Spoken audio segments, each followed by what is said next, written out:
Dah,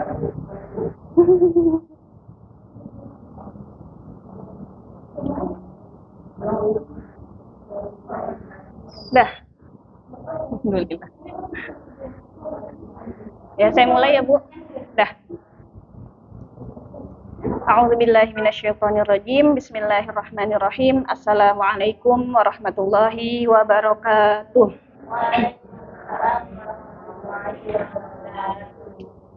Alhamdulillah, alhamdulillahirabbil alamin. Alhamdulillahilladzi bi ni'matihi tatimmus sholihat. Alhamdulillahi wa kafa wa ala alihi wa ashabihi wa man ihtada. Allahumma shalli wa sallim wa barik ala sayyidina Muhammadin wa ala alihi wa ashabihi wa man tabi'ahu bi ihsanin ila yaumiddin, amma ba'd. Rabbana shrah lana sudurana wa yassir lana umurana wa hlul 'uqdatan min alsinatina yafqahu aqwalana, amin ya rabbal alamin. Qala Rasulullah sallallahu alaihi wasallam, Allahumma faqihna fid dini wa 'allimna ta'wil. Wa qala Allah ta'ala ba'd. Alhamdulillah, alhamdulillahirabbil alamin. Di pagi hari yang alhamdulillah cerah, kita semua diberikan kesehatan, diberikan nikmat iman dan Islam sehingga bisa datang, bisa hadir ke majelis taklim yang perdana ya setelah libur Ramadan ya, libur panjang. Libur Ramadan dan Lebaran. Ya, sebelumnya saya ucapkan juga kepada ibu-ibu semuanya, mumpung masih Syawal ya, apa udah keluar Syawal ini? Masih ya, di penghujung Syawal ini, minal aidina wal faizin, taqabbalallahu minna wa minkum, taqabbal ya karim, wa kullu amin wa antum bi khairin. Semoga amal ibadah puasa kita selama bulan Ramadan diterima Allah dan juga sepanjang tahun kita dalam kebaikan dan kesehatan. Mohon maaf lahir batin, mohon maaf atas segala khilaf. Salawat serta salam tak lupa juga kita haturkan kehadirat Nabi kita, Nabi Muhammad Sallallahu Alaihi Wasallam, yang telah membawa kita dari zaman jahiliyah menuju zaman ilmiah, dan semoga kita semua mendapatkan syafaatnya di hari akhir nanti. Amin ya rabbal alamin. Kayaknya masih belum semangat nih. Gimana kabarnya ibu-ibu? Alhamdulillah. Allahu akbar. Udah sarapan ya, Bu? Iya, karena belajar juga butuh energi, butuh amunisi. Nanti kalau misalnya kita ngaji, perutnya lapar, nggak fokus. Iya, perutnya kruyuk-kruyuk, nggak fokus. Makanya usahakan sebelum ngaji, kalau nggak puasa ya, kita isi dulu perut kita, biar fokus. Dan jangan lupa mandi biar segar, biar nggak ngantuk. Ya ibu-ibu semuanya, alhamdulillah kita semua dikumpulkan Allah di masjid yang insya Allah diberkahi ini untuk melanjutkan kajian kita ini di penghujung bab toharoh. Kita kan belajar fikih ya, dari awal dahulu sudah membahas berbagai macam, dari bab wudu, mandi, tayamum, bab sebenarnya ada satu bab lagi yaitu bab darah wanita, cuma karena dulu sudah pernah kita pelajari jadi kita skip ya, langsung ke pembahasan yang selanjutnya. Dan sekarang ke bab fitrah Islam. Jadi sekarang kita insya Allah akan bersama-sama membahas tentang bab fitrah Islam. Kalau fitrah manusia, dalam pikiran ibu-ibu apa? Fitrah manusia, kan sering dengar tuh, kita sebagai manusia mempunyai fitrah apa? Gitu. Apa? Kealamian gitu ya. Sucian, ya. Fitri kembali ke suci. Nah, sebenarnya fitrah itu ya, kalau dari segi bahasa itu banyak banget artinya. Ya kayak tadi ya, dalam bahasa Arab itu ada berbagai macam makna fitrah. Salah satunya makna fitrah itu adalah asyakku, artinya terbelah. Jadi kalau membahas pengertian di dalam fikih, pasti pengertian secara bahasa dan secara istilah atau secara syar'i. Nah, secara bahasa, fitrah itu bukan yang dimaksud dengan zakat fitrah yang biasa kita tunaikan di bulan di akhir bulan Ramadan, itu bukan. Tapi secara bahasa itu adalah asyakku, terbelah. sebagaimana yang tercantum di surat Al-Infitor. Coba siapa yang hafal surat Al-Infitor ayat 1? Idas sama'u fatorot. Itu kan ada kata fatoro. Itu sama. Nah, artinya kan apabila langit terbelah. Makanya dalam segi bahasa, fitrah itu salah satu maknanya adalah terbelah. Sebagaimana di surat Al-Infitor. Idas sama'u fatorot. Nah, itu dari segi bahasa, pengertian yang pertama. Yang kedua, fitrah juga bisa bermakna al-khalqu atau penciptaan. Sebagaimana Allah sebutkan di dalam Al-Qur'an di surat Al-An'am ayat 14 yang berbunyi a'udzubillahi minasyaitonirrajim qul aghairallahi ittakhadhu waliyan fatiris samawati wal ard. Di sini ada kata fatir. Nah, itu kan akar katanya sama, fatoro, fitro. Yang artinya, katakanlah, apakah akan aku jadikan pelindung selain dari Allah yang menciptakan? Nah, fatir di sini artinya menciptakan. Menciptakan as-samawati wal ard, langit dan bumi. Surat Al-An'am ayat 14. Jadi pengertian fitrah secara bahasa yang kedua adalah penciptaan. Kalau yang pertama tadi kan artinya terbelah, kalau yang kedua penciptaan. Ini secara bahasa, fitrah secara bahasa.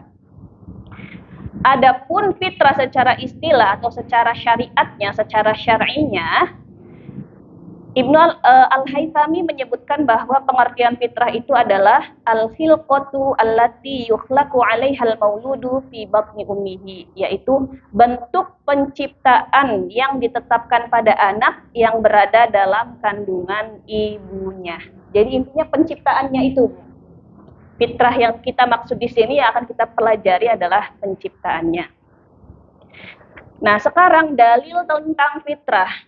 Ketika kita membahas sesuatu, tentu ada landasan hukumnya, ada dalilnya. Nah, sebenarnya ada banyak sekali ya dalil tentang fitrah ini. Antara satu dan yang lainnya itu terkadang berbeda-beda jumlahnya. Bahkan berbeda-beda juga redaksinya. Nah, versi yang menyebutkan, ada juga versi yang menyebutkan bahwa fitrah itu ada 10. Ada juga yang menyebutkan fitrah manusia itu ada 5. Nah, yang pertama, yang menyebutkan bahwa fitrah manusia ada 10, sebagaimana yang tercantum di hadis yang diriwayatkan oleh ibunda kita, Ibunda Siti Aisyah, an Aisyah radhiyallahu anha, annaha qalat, qala Rasulullah sallallahu alaihi wasallam, ashrun minal fitrah, qassus syaribi wa i'fa'ul lihyati wasiwaku wastinsyaqul ma' wa qasul alfari wa ghuslul barajimi wa natful ibti wa halqul anati wa intiqasul ma. Dari Aisyah radhiyallahu anha bahwasanya Nabi sallallahu alaihi wasallam bersabda, ada 10 hal dari fitrah manusia. Yang pertama adalah mencukur kumis, memangkas kumis. Nah, karena kita perempuan, kita nggak punya kumis ya. Iya. Jangan salah mencukur kumis, memanjangkan jenggot, menggunting kuku. Itu ada hadisnya fitrah manusia. Dicukur juga. Iya, kumis tipis ya. Iya, itu termasuk fitrahnya untuk mencukur kumisnya. Agak panjang. Ibu cukur nggak? Enggak, biar.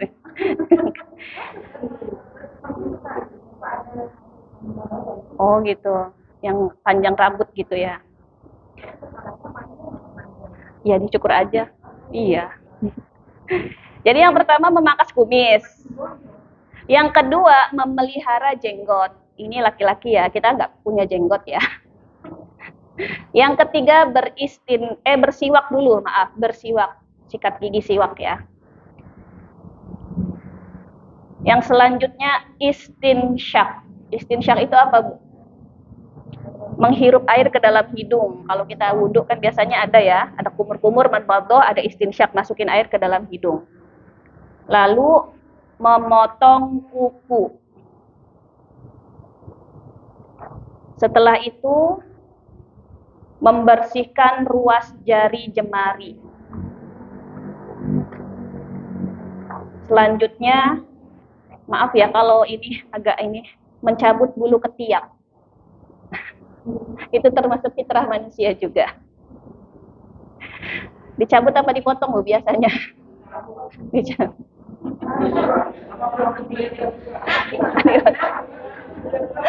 Nanti kita bahas ya, ada pembahasannya. Kan di hadisnya disebutin mencabut, tapi kan sering ada yang kalau dicabut itu iritasi kan ya, sakit gitu. Boleh nggak kalau misalnya dicukur aja pakai alat cukur atau digunting? Boleh nggak? Iya, di waxing. Nanti kita bahas, ada pembahasannya ya. Setelah mencukur bulu ketiak, mencukur bulu kemaluan. Maaf ini penjelasannya mungkin agak vulgar ya, tapi memang seperti ini. Yang terakhir istinja atau cebok dengan air. Ini bersembilan ya. Memangkas kumis, memelihara jenggot, bersiwak, istinsyak, memotong kuku, membersihkan ruas jari jemari, mencabut bulu ketiak, mencukur bulu kemaluan, dan istinja. Ya, cuma 9 ya? 9. Tapi di sini disebutkan 10 fitrah manusia. Memelihara jenggot, iya. Bersiwak, istinsyak, potong kuku, membersihkan ruas jari jemari. Iya. Udah. Cabut bulu ketiak. Beda, Bu.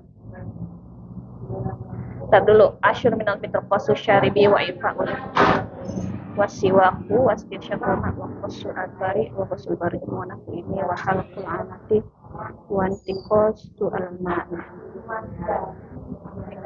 Tapi di redak benar ada 10.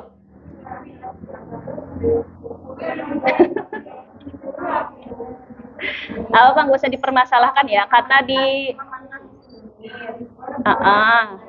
ya bersiwak,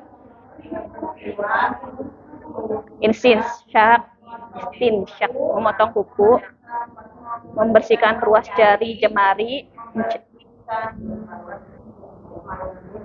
mencabut bulu ketiak,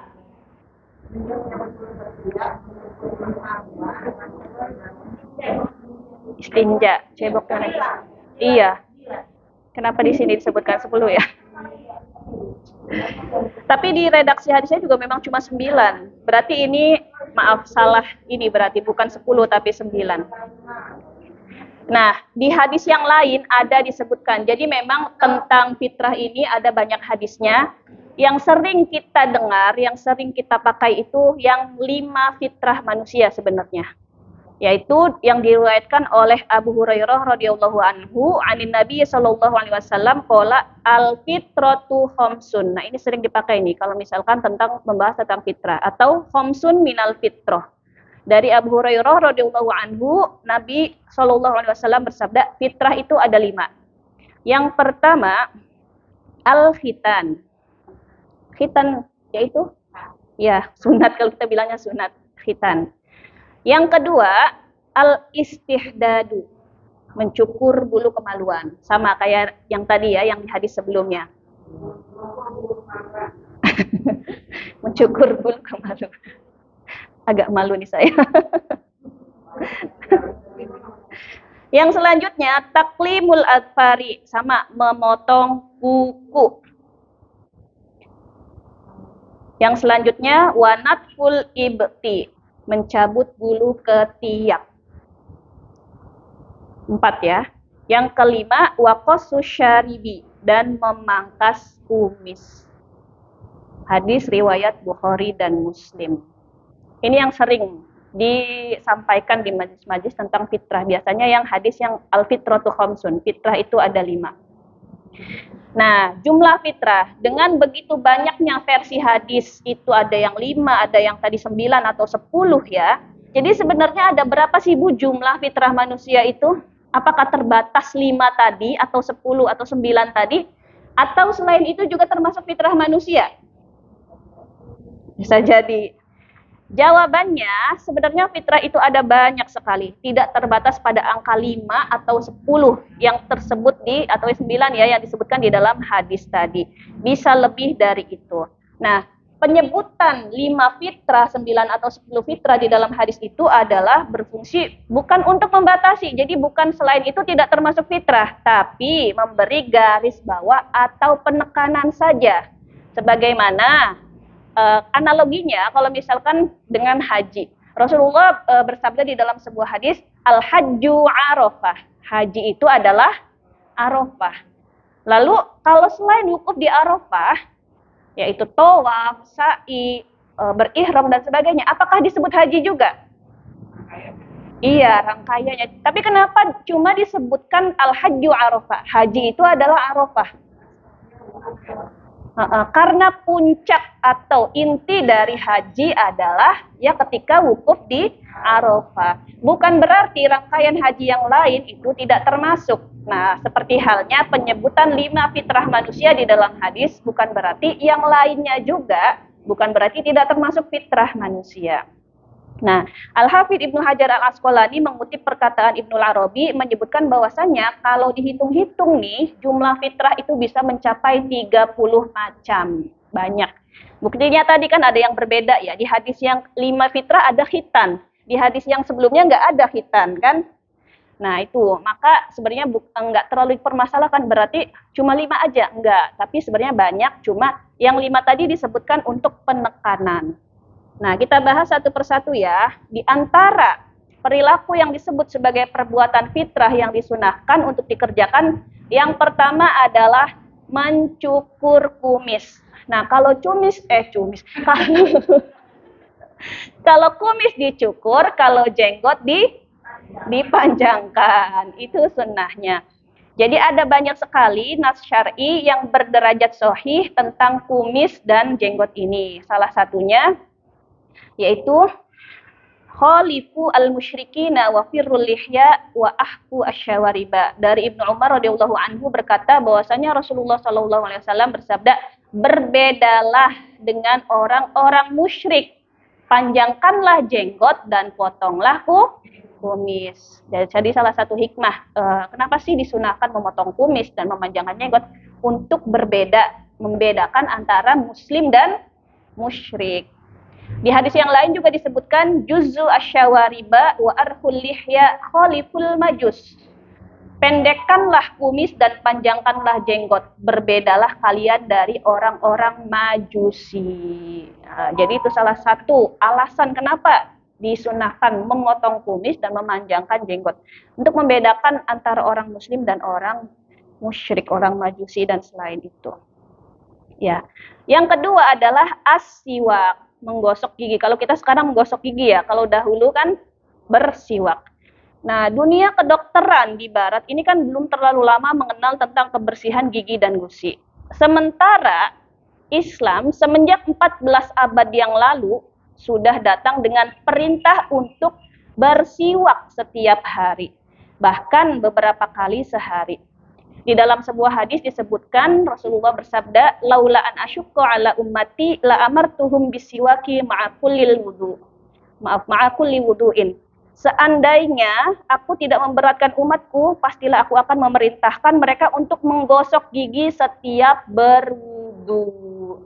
Nah, coba sekarang ibu-ibu kalau wudu sambil siwakan enggak? Gosok gigi ya. Hadis riwayat Ahmad. Nah, hadis ini kan menyebutkan kalau nggak ngeberatin nih, gosok gigi itu akan diwajibkan, diharuskan setiap kita berwudu. Padahal setidaknya dalam sehari semalam aja minimal kita 5 kali wudu ya. Belum lagi kalau misalnya mau ngaji wudu lagi, mau sholat duha wudu lagi. Minimal 5 kali lah, 5 kali sholat fardu dan sholat-sholat sunnah lainnya. Coba ngeberatin nggak kalau setiap kali wudu kita harus bersiwak terus? Lumayan kan? Ngilu giginya juga apa jadi iritasi gitu ya kalau terlalu sering. Alhamdulillahnya enggak diwajibin. cuma disunahkan. Karena Rasulullah tahu kalau tidak memberatkan kepada umatku gitu. Karena Rasulullah tahu itu akan memberatin. Untungnya tidak diwajibin. Kalau diwajibin ya kita harus menggosok gigi ketika wudhu. Nah, di dalam sebuah hadis yang lain disebutkan asiwaku mutahhirah lil fami wa mardatun lirabbi. Menggosok gigi itu membuat mulut menjadi bersih dan membuat Allah menjadi ridho. Hadis riwayat An-Nasa'i. Itu tentang siwak ya. Fitrah yang selanjutnya adalah mencabut bulu ketiak. Disunahkan bagi setiap muslim, baik laki-laki dan perempuan, untuk mencukur bulu yang tumbuh pada ketiaknya. Nah, istilah yang sering digunakan adalah natful ibti. Dan makna natfu secara harfiah, kalau dalam secara harfiahnya natfu itu mencabut. Nah, tapi dalam hal ini ulama berbeda pendapat. Apakah caranya itu emang harusnya dengan dicabut aja, atau boleh dengan cara yang lain? Gimana Bu? Boleh nggak kalau misalnya pakai waxing, pakai cukur rambut, atau pakai gunting gitu? Karena di redaksi hadisnya kan mencabut gitu, bukan mencukur atau memotong. Kalau dicabut sakit. Biasanya apa? Dicukur kan? Pakai pisau cukur atau digunting ya? Iya, habis itu jadi iritasi biasanya ya. Nah, tapi pada umumnya para ulama berpendapat bahwa caranya enggak harus dengan dicabut. Jadi boleh Bu, kalaupun enggak harus dicabut itu boleh. Melainkan boleh dengan pisau cukur atau boleh dengan zat-zat yang bisa merontokkan bulu. Contohnya di waxing. Atau misalnya saya biasanya digunting gitu.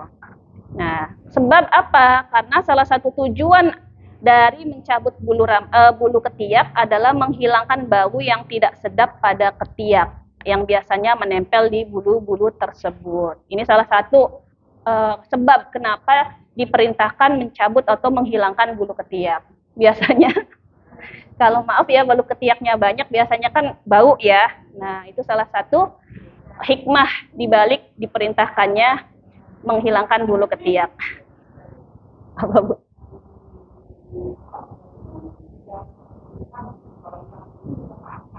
Iya. Nggak apa-apa, para ulama sebagian besar memperbolehkannya. Dikerok, di waxing, digunting. Jadi walaupun redaksi hadisnya mencabut, tapi dengan cara selain itu nggak apa-apa. Ya. Yang selanjutnya adalah mencukur bulu kemaluan. Dicukur ya, bukan dicabut. Iya, karena kalau ketiak aja sakit ya, apalagi yang itu. Iya, salah satu. Ya, astagfirullah di model.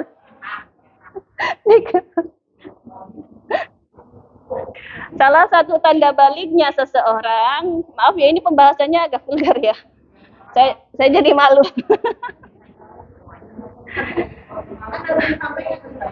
Iya, untungnya ini majelis ibu-ibu semua. Kalau ada bapak-bapak saya nggak berani. Cuma ini live streaming masalahnya.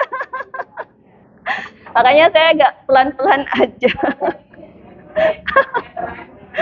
Nanti di-cut aja ya. Salah satu tanda baliknya seseorang adalah tumbuhnya bulu-bulu pada kemaluannya. Nah, dalam syariat Islam merupakan sunnah untuk mencukur bulu-bulu tersebut, baik laki-laki dan juga perempuan. Dasarnya apa gitu? Perintahnya itu apa? Ya tadi yang hadis fitrah 5 manusia tadi. Dan paling lamanya mencukur bulu kemaluan itu berapa hari, Bu? Iya, 40 hari. Jadi enggak, cuma ya lebih baik hari apa sih? Kalau hari Jumat kalau enggak harus.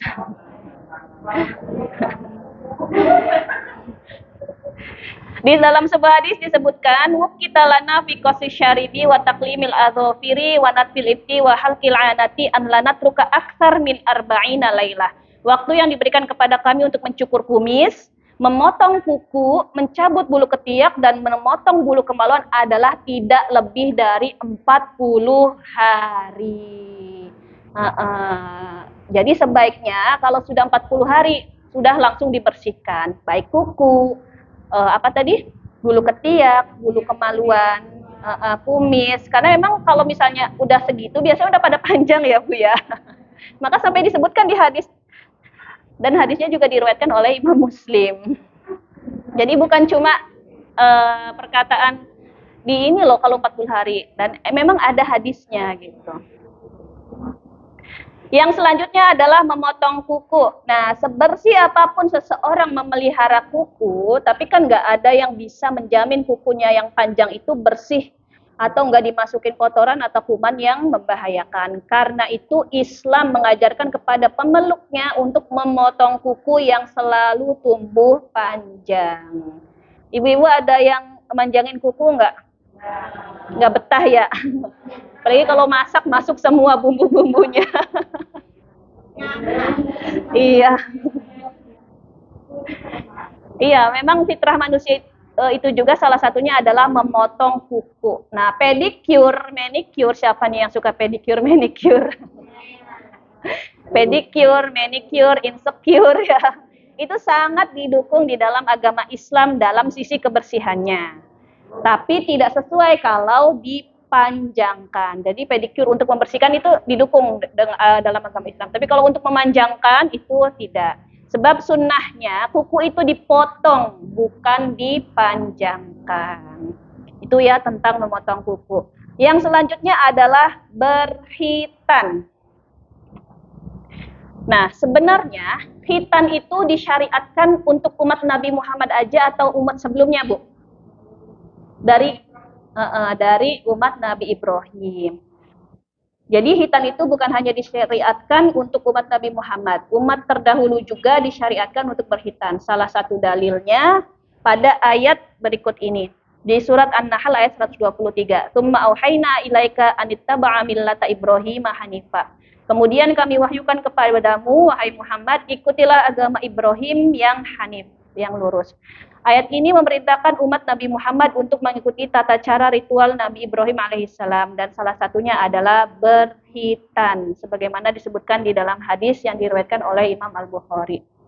Dalil yang lainnya yaitu ihtanana Ibrahim an-Nabiyyu sallallahu ihtanana Ibrahimun Nabiyyu sallallahu alaihi wasallam wa huwa ibnu samanina sanah bil qadum. Nabi Ibrahim berkhitan ketika berusia berapa? Iya, Nabi Ibrahim itu khitannya umur 80 tahun dengan menggunakan kampak.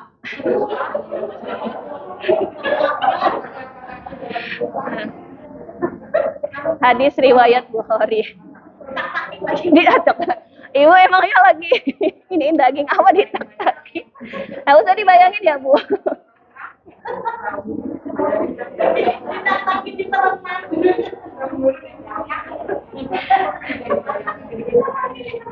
Kan usia orang zaman dulu sama sekarang beda, Bu.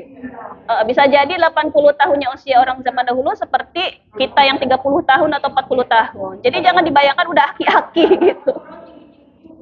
Iya, usianya panjang-panjang, badannya tinggi-tinggi besar, beda sama kita. Umat Nabi Muhammad, umat akhir zaman. Jadi, itu salah satu dalil tentang berkhitan, bahwasanya Nabi Ibrahim pun berkhitan di usia 80 tahun dengan menggunakan kampak.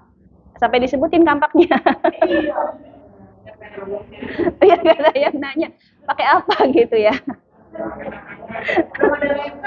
Wah, iya, belum ada teknologi macam-macam, laser segala macam ya. Makanya pakainya kampak. Di hadis yang lain juga disebutkan anak Nabi Shallallahu Alaihi Wasallam khotan al Hasan wal Husain yaumas sabi'i min wiladatihima. Sesungguhnya Nabi Muhammad menghitan Hasan dan Husain pada hari ke-7 kelahirannya. Jadi kalau misalkan ada yang akikahan hari ke-7 sekaligus khitanan, sekaligus tasmiyah, memberi nama, ya memang itu ada dasarnya. Kadang kan kita, ngapain anak bayi baru 7 hari udah dihitan gitu kan. Kadang ada yang seperti itu. Ternyata memang ada hadisnya, Bu, bahwasanya Rasulullah pun menghitan Hasan dan Husain di hari ke-7 kelahirannya. Bahkan para dokter pun kan menyebutkan semakin kecil anak itu dihitan semakin baik kan, semakin bagus kan. Rasa traumatiknya itu nggak kerasa kalau masih bayi, dan pengobatan atau penyembuhannya lebih mudah daripada anak yang sudah gede. Anak yang sudah gede, pengalaman anak saya saja umur 7 tahun anak saya dihitan, ya Allah. Rempong kan. Kalau bayi kan mudah ya. Itu. Itu tentang berhitan. Yang selanjutnya berkumur dan istinsyak. Berkumur adalah memasukkan air ke dalam mulut lalu dikeluarkan lagi. Sedangkan istinsyak adalah memasukkan air ke hidung dengan tujuan membersihkannya. Mengeluarkannya lagi disebut istinsar. Jadi kalau masukin air istinsyak, ngeluarin air dari hidung istinsar. Istinsar. Iya. Perbuatan itu sangat besar pengaruhnya pada kebersihan mulut dan gigi. Dalam syariat Islam, perbuatan ini sangat dianjurkan sebagaimana disebutkan di dalam sebuah hadis, al-madmadatu wal istinsyaku minal wudu'i alladzi la budda minhu. Dari Aisyah radhiyallahu anha bahwa Rasulullah bersabda, berkumur dan istinsyak pada waktu wudu adalah hal yang harus dilakukan. Walaupun ya bukan termasuk rukun wudu, tapi ini amat sangat dianjurkan, berkumur dan istinsyak. Nggak apa-apa, kalau bersamaan bisa, nggak bersamaan juga nggak apa-apa. Ibu-ibu biasanya dipisah apa bareng apa pisah? Bareng ya, langsung gini ya. Iya, ada yang nggak bisa dipisah, nggak apa-apa. Karena sebenarnya pun ini bukan merupakan rukun wudhu. Kalaupun ditinggalkan tidak mengapa, cuma akan lebih baik jika dilakukan. Nah, fitrah yang lainnya adalah mewarnai rambut. Memang nggak disebutin. Nah, siapa yang suka warnain rambut? Warna apa, Bu? Warna pakai henna. Pakai pewarna rambut. 2 bulan, iya. Tapi nggak waterproof kan? Nah, hadis di atas juga ada yang menyebutkan bahwasanya memakai henna. Nah, kalau zaman dahulu kan belum ada pewarna rambut, maka mereka mewarnai rambutnya itu dengan henna. Tahu kan Bu, henna pacar Arab ya. Termasuk juga itu adalah sunnah Rasul, dan para ulama menyebutkan bahwa memakai henna tidak lain adalah mewarnai rambut atau jenggot. Jadi jangan heran kalau lihat orang ada yang jenggotnya merah-merah. Memang itu sunnahnya. Kadang kan kita karena nggak lazim, kita itu ngapain orang jenggotnya merah-merah. Ternyata memang ada sunnahnya untuk mewarnai rambut dan juga jenggot dengan henna. Sedangkan henna itu kan pacar kuku yang berwarna merah atau oranye. Ya kayak baju saya nih, oranye-oranye. Oh iya, agak tua ya. Iya, orange tua.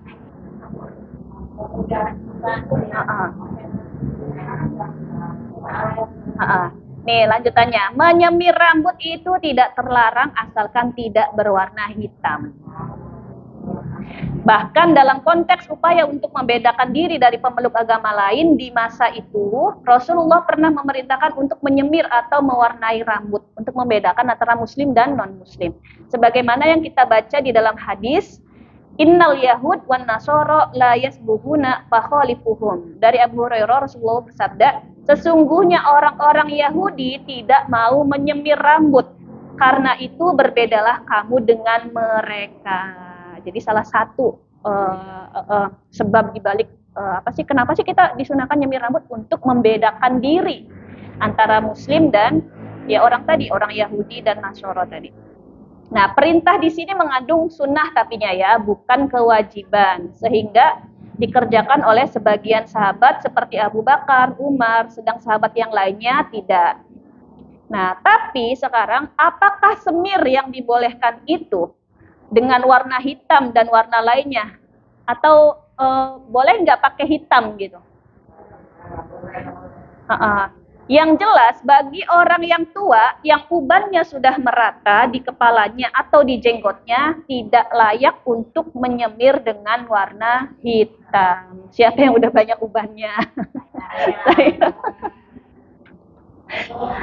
Lebih baik jangan disemir hitam ya Bu. Iya. Oleh karena itu, ia tidak layak menyemir dengan warna hitam. Oleh karena itu, ketika Abu Bakar membawa ayahnya, Abu Quhafah, ke hadapan Nabi, di hari Fathul Makkah, sedang Nabi melihat rambutnya bagaikan pohon salgomah yang serba putih, buahnya maupun bunganya, beliau bersabda, idhabu bihi ila ba'di nisaihi faltughayyiruhu wa jannibuhu as-sawad. Ajaklah dia kepada istri-istrinya agar mereka mengubah warna rambutnya, tetapi jauhilah warna hitam. Jadi ceritanya ketika hari Fathul Makkah, Abu Bakar itu bawa ayahnya, Abu Quhafah, ke hadapan Nabi. Nah, ayahnya kan udah banyak ubannya, putih-putih semua. Lalu Rasulullah tadi bersabda seperti tadi, bawa ke istrinya, semir rambutnya, tapi jauhilah warna hitam. Adapun orang yang tidak seumur dengan Abu Quhafah, yaitu yang belum terlalu tua, sebenarnya tidak berdosa kalaupun menyemir rambutnya dengan warna hitam. Jadi kalau misalnya yang masih muda seperti saya, enggak, saya juga udah tua. Sebenarnya tidak mengapa kalaupun ingin menyemir rambut berwarna hitam. Kalau yang udah penuh dengan uban, jauhilah warna hitam.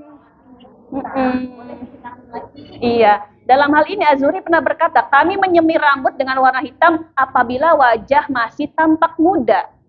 Lagian agak aneh nggak sih Ibu kalau orang juga udah agak tua, rambutnya hitam legam? Kan agak aneh ya.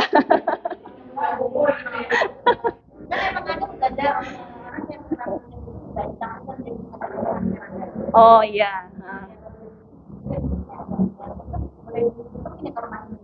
Iya, kalau masih tampak muda. Kalau misalnya udah agak sepuh, udah penuh uban, kalau pengen nyemir rambut, jauhilah warna hitam gitu. Iya. Nah, dalam hal ini Azuri pernah berkata, kami menyemir rambut dengan warna hitam apabila wajah masih nampak muda. Tetapi kalau wajah sudah mengerut, gigi pun sudah pada goyah, kami tinggalkan warna hitam tersebut. Iya. Operasi plastik. Waduh. Termasuk yang membolehkan menyemir dengan warna hitam ini adalah segolongan dari ulama salaf, dari para sahabat seperti Sa'ad bin Abi Waqqas, Uqbah bin Amir, Hasan Hussein, Jarir, dan sebagainya. Tapi ada juga dari kalangan ulama yang berpendapat tidak boleh menyemir dengan warna hitam kecuali dalam keadaan perang. Kenapa, Bu? Karena kan kalau dalam keadaan perang, misalnya ngelihat apa sih musuhnya itu udah pada ubanan, oh udah tua-tua nih. Tapi kalau disemir, wah kayaknya masih muda nih gitu. Jadi kan seolah-olah menimbulkan rasa takut kepada musuh gitu ketika perang. Supaya dapat menakutkan musuh. Kalau mereka melihat tentara-tentara Islam semuanya nampak masih muda. Jadi misalnya dalam keadaan perang nih, ternyata pasukannya banyak yang sudah beruban gitu. Terus mereka menyemir dengan rambut warna hitam. Boleh nggak? Boleh. Dengan tujuan untuk menakuti musuh mereka. Nah, inai berwarna merah, sedang katam sebuah pohon yang tumbuh di zaman Rasulullah mengeluarkan zat berwarna hitam kemerahan. Yang kayak tadi Ibu bilang ya, hitam kemerahan. Anas bin Malik meriwayatkan bahwa Abu Bakar menyemir rambutnya dengan inai dan katam. Nah, hina, kita bilangnya hena ya. Kalau hena itu pewarna rambut yang berwarna merah, kalau katam adalah pohon Yaman yang mengeluarkan zat berwarna hitam kemerah-merahan. Ibu pernah lihat nggak Habib-Habib jenggotnya warna merah? Nah, itu memang sunnahnya. Ya, kadang kalau yang nggak paham kan heran, kok jenggotnya merah-merah gitu kan, biar apa? Ya memang itu sunnahnya seperti itu. Iya. Ya, kita sudah selesai di bab fitrah. Langsung masuk ke bab selanjutnya yaitu tentang khitan. Pengertian khitan dari segi bahasa berasal dari kata khotnun, yang secara terminologis istilah khitan itu adalah qat'ul kulfah minal zakari wan nawatu minal unsa, yaitu memotong kulfah atau penutup depan dari kemaluan laki-laki dan nawah dari perempuan, depan kemaluan perempuan. Jadi memotong kulfah. Kalau kita biasanya Ibu pernah dengar nggak kulup gitu? Itu dari kata kulfah. Kulfah kulit penutup depan kemaluan laki-laki dan nawah. Kalau perempuan namanya nawah, nawatu.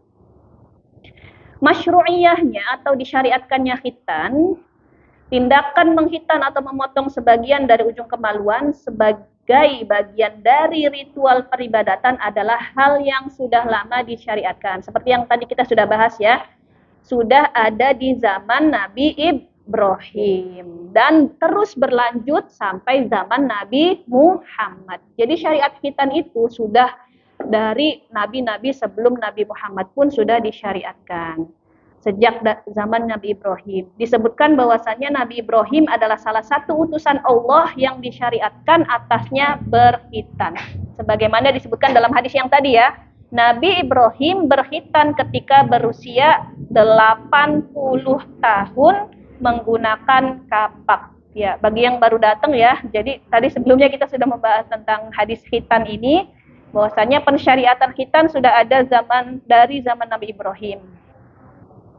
Nah, meskipun syariat khitan ini turun di zaman Nabi Ibrahim, tapi dalam syariat yang turun itu berlangsung sampai zaman Nabi Muhammad dan tidak dihapus dan malah justru diperkuat perintahnya.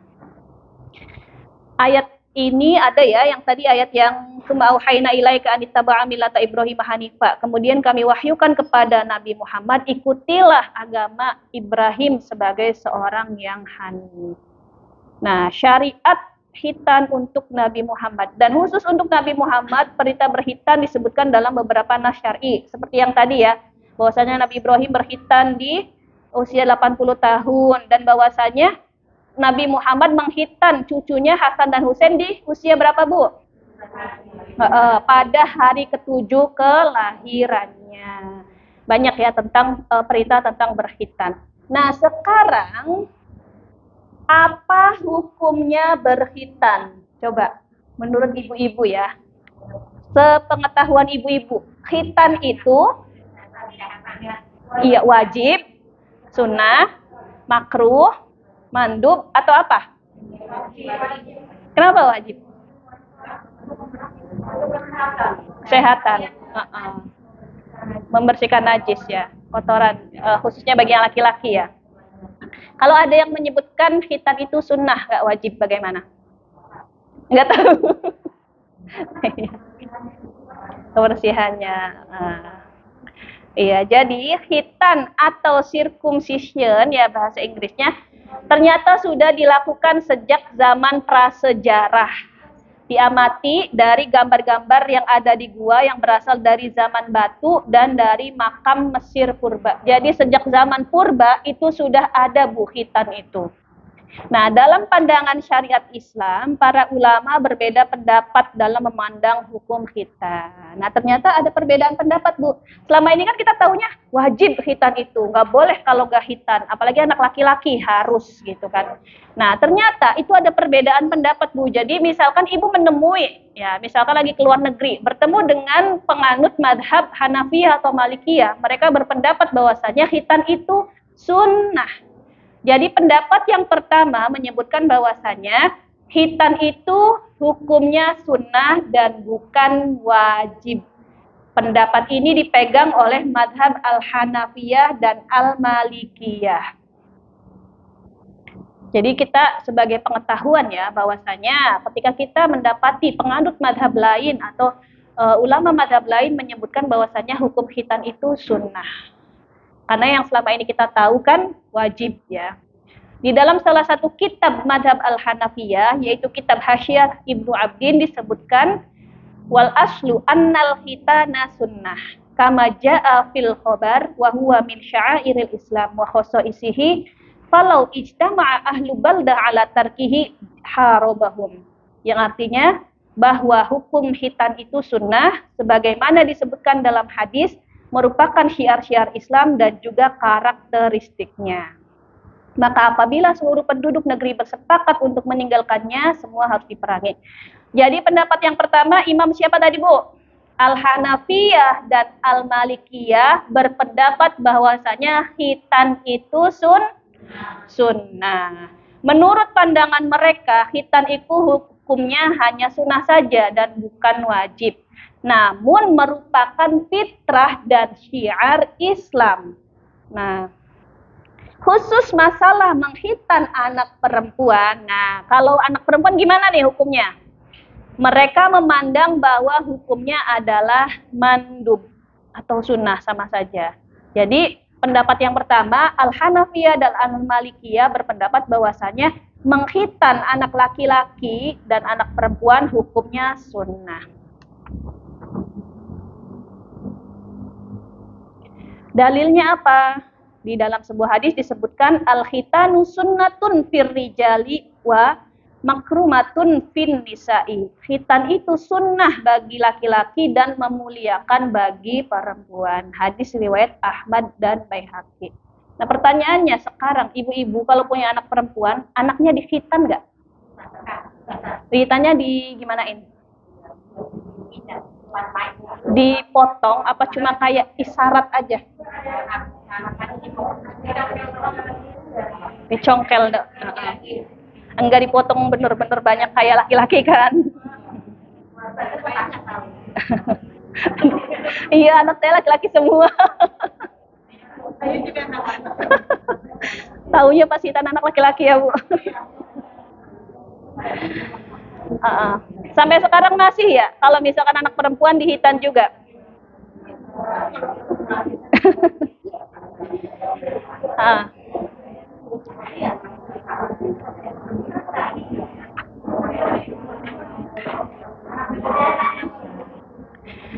Nah, jadi pendapat yang pertama berpendapat bahwasanya khitan bagi laki-laki dan perempuan adalah sunnah. Itu madhab Hanafiyah dan Al-Malikiyah. Yang kedua, madhab Asy-Syafi'iyah berpendapat bahwasanya khitan itu wajib. Makanya kita tahunya wajib karena kita madhabnya Syafi'iyah. Kalau kita mendapati orang yang berpendapat bahwasanya khitan itu tidak wajib atau hanya sunnah, ya memang ada pendapat yang madhab yang berpendapat seperti itu. Madhab Asy-Syafi'iyah secara resmi berpendapat bahwa khitan itu hukumnya wajib. Dan kewajiban ini berlaku bukan hanya bagi laki-laki, tapi juga bagi perempuan. Sumber fatwanya apa? Ada disebutkan di dalam kitab Al-Majmu' Syarh Al-Muhadzab yang berbunyi far'un al-khitanu wajibun 'ala rijali wan nisa'i 'indana wa bihi qala katsiruna minas salaf. Khitan itu wajib hukumnya atas laki-laki dan wanita menurut kami. Dan itulah pendapat kebanyakan ulama salaf.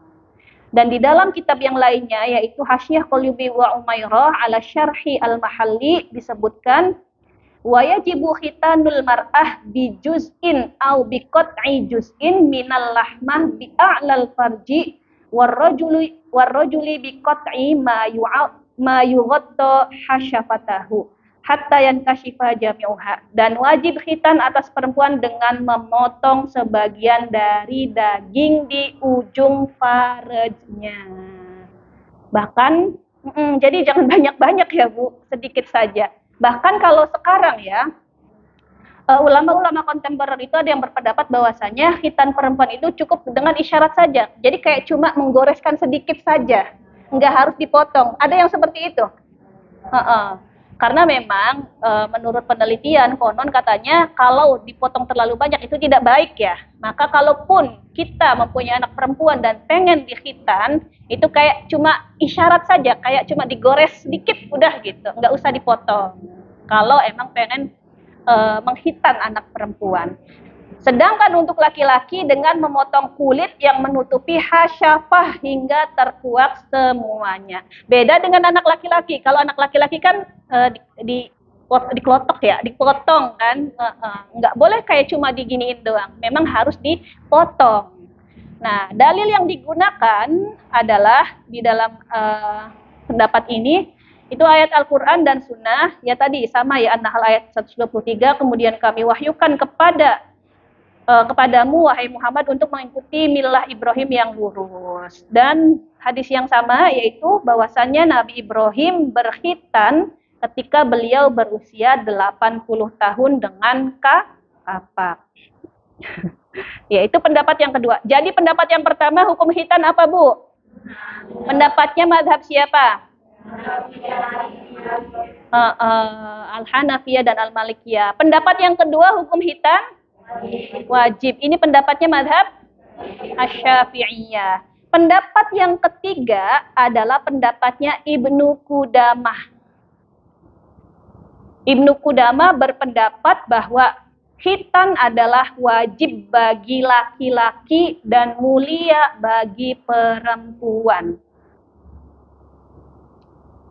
Pendapat yang ketiga dari hukum khitan adalah bahwa khitan hukumnya wajib bagi laki-laki dan mulia bagi perempuan, dan yang berpendapat itu adalah Ibnu Qudamah dalam kitabnya Al-Mughni yang berbunyi faslun fa ammal khitanu fawajibun 'alar rijali wa makrumatun fi haqqin nisa'i wa laisa biwajibin 'alaihinna. Pasal, adapun khitan itu hukumnya wajib bagi laki-laki dan pemuliaan bagi wanita dan tidak wajib hukumnya atas para wanita. Jadi, untuk wanita dianjurkan hanya memotong sedikit saja dan tidak sampai kepada pangkalnya.